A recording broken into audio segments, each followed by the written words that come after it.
Is మాటలేనా ఏమన్నా దరువు కూడా ఉందా? అందరికీ నమస్కారం. ఈ సినిమా యాక్చువల్లీ ధమాకా కంటే ముందు యాక్చువల్ నవీన్ గారు కలిసినప్పుడు ఇందులో యాక్చువల్లీ ట్రైలర్ కూడా వాళ్ళు రివీల్ చేయలేదు. చాలా ఇంట్రెస్టింగ్ పాయింట్ ఉంటుంది. అంటే లిటిల్ మనకు ఆల్మోస్ట్ ఒక ఏడుపు వచ్చేస్తుంది అన్నమాట. అలాంటి ఒక ప్రాపర్ కథతోటి వచ్చి చెప్పారు. ఒకటి ఈ సినిమా చేసినందుకు చాలా హ్యాపీగా ఉంది. అండ్ నెంబర్ 2 హరీష్ సార్ తోటి ఇలా స్టేజ్ పంచుకున్నందుకు హ్యాపీగా ఉంది. అండ్ సాయిరామ్ శంకర్ సార్ గురించి, డైరెక్టర్ గురించి, ప్రొడ్యూసర్ గురించి ఒక మాట చెప్తాను.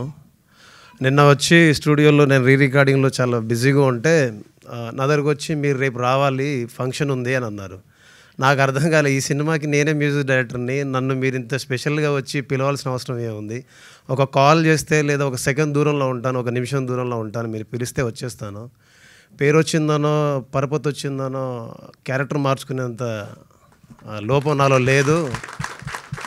ఎందుకంటే నాకేం రానప్పుడు, నా దగ్గర ఏం లేనప్పుడు సినిమా ఇచ్చింది మీరు, ఆపర్చునిటీ ఇచ్చి నన్ను ఈరోజు ఇక్కడ నిలబెట్టి మీ అందరి ముందు మాట్లాడిస్తున్నది మీరు. సో మీకు నేను ఎప్పుడు నా గౌరవాన్ని ఎప్పుడు కోల్పోనో, ఎప్పుడు నా గౌరవాన్ని తగ్గించానండి. నాకు అన్నం పెట్టిన వాళ్ళకైనా, సినిమా పెట్టిన వాళ్ళకైనా, నాకు అవకాశం ఇచ్చిన వాళ్ళకైనా, ఎవరికైనా సరే నాకు ఇచ్చిన వాళ్ళకి నేను తిరిగి ఏమి ఇవ్వగలనంటే, తిరిగి నేను ధనం రూపంలో ఇవ్వలేను కానీ నా గుణం రూపం ఇవ్వగలను. ఆ గుణం ఏంటంటే నన్ను నమ్మిన వచ్చిన వాళ్ళకి నేను నమ్మకంగా పనిచేయడం ఒకటి నా చేతిలో ఉంది సార్. నేను మీకు నమ్మకంగా పనిచేశాను అనిపిస్తేనే మీరు నన్ను ప్రేమించండి. నేను నిజంగా పనిచేస్తే నాకు అవకాశాలు ఇవ్వండి, అంతేగాని మీరు నేనేదో పెద్ద ఇదైనా అసలు లేదండి. అది లేదు, నాకు లేదు, ఎప్పుడు లేదు, రాదు. ఒకవేళ వచ్చినప్పుడు ఇక్కడ ఉండను, నేను వెళ్ళిపోతానండి. వెళ్ళిపోయి హాయిగా నా పని నేను చేసుకుంటాను. అంటే అలానే కాదు సార్. అంటే నాకు నిన్న చాలా బాధ అనిపించింది, చాలా అంటే చాలా ఫీల్ అయ్యా. అలాగా నేనేమైనా మారిపోయానా, అలాగే నేను ప్రవర్తిస్తున్నానని నేను ఫీల్ అయిపోయాను నేను చాలా. అండ్ ఈ సినిమా 15th వస్తుందండి.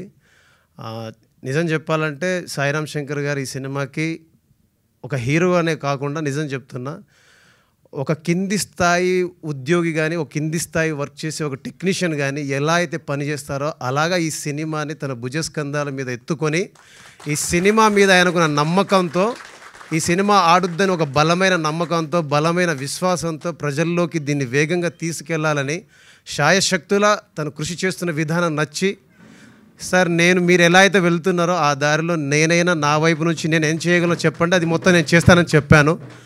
అలాగా ఈ సినిమాకి నాకు పనిచేసే అవకాశం ఇచ్చినందుకు నవీన్ సార్కి, అలాగే మా ప్రొడ్యూసర్ దేవరాజ్ సార్కి, అండ్ మా సార్ సాయిరామ్ శంకర్ సార్కి మనస్ఫూర్తిగా ధన్యవాదాలు తెలుపుకుంటూ, ఎప్పుడు ఎల్లవేళలో తోడుగా ఉండి ప్రతిసారి సహకరిస్తూ ప్రతిసారి నన్ను ముందుకు నడిపిస్తున్న మీడియా మిత్రులందరికీ మనస్ఫూర్తిగా ధన్యవాదాలు తెలుపుకుంటూ, దరువేయ్. Thank you so much, Beams Garu, for that wonderful words. And yes.